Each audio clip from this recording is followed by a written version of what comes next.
বিশ্বাস করুন আর না করুন, এই ৫ ধরনের লোক শেষ পর্যন্ত জিতে যায়, সাকসেসফুল হয়। তারা কারা জানেন?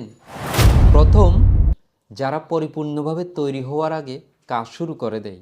তারা পারফেক্ট প্রিপারেশন, পারফেক্ট কন্ডিশন এসবের জন্য অপেক্ষা করে না। তারা কাজ করতে করতে ব্যর্থ হয়, সেখান থেকে শিখে এবং এগিয়ে যায়। আর তারা যখন এগিয়ে যায়, অন্যরা তখন কেবলমাত্র শুরু করে। দ্বিতীয়, বিদ্রূপ বিব্রতকর পরিস্থিতিতেও যারা কাজ করে যায়।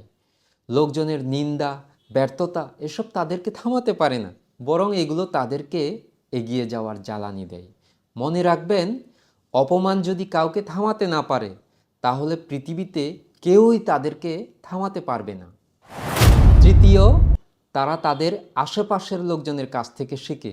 মনে রাখবেন, আপনি যতই বই পড়ুন, সুন্দর সুন্দর ভিডিও দেখুন, ভালো ভালো উপদেশ শুনুন না কেন, তার চেয়েও অনেক বেশি কার্যকরী হচ্ছে আপনি যখন আপনার চারপাশের লোকজনের ব্যর্থতা, উন্নতি, সফলতা এগুলো ভালোভাবে খেয়াল করেন এবং সেখান থেকে শিক্ষা নেন।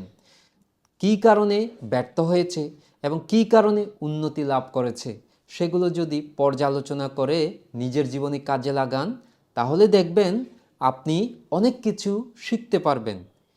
যারা এভাবে শিখতে পারে, তাদের অগ্রগতি কেউই থামাতে পারে না।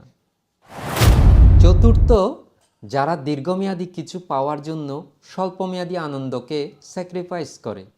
অন্যরা যখন খেলাধুলায় ব্যস্ত, আড্ডা দিয়ে সময় কাটিয়ে দিচ্ছে, তখন যারা নিজেদের দক্ষতা বাড়ানোর জন্য কোনো স্কিল নিয়ে কাজ করছে, কোনো স্কিল বাড়ানোর জন্য সেখানে সময় দিচ্ছে, তারাই ভবিষ্যতে সাকসেসফুল হয়।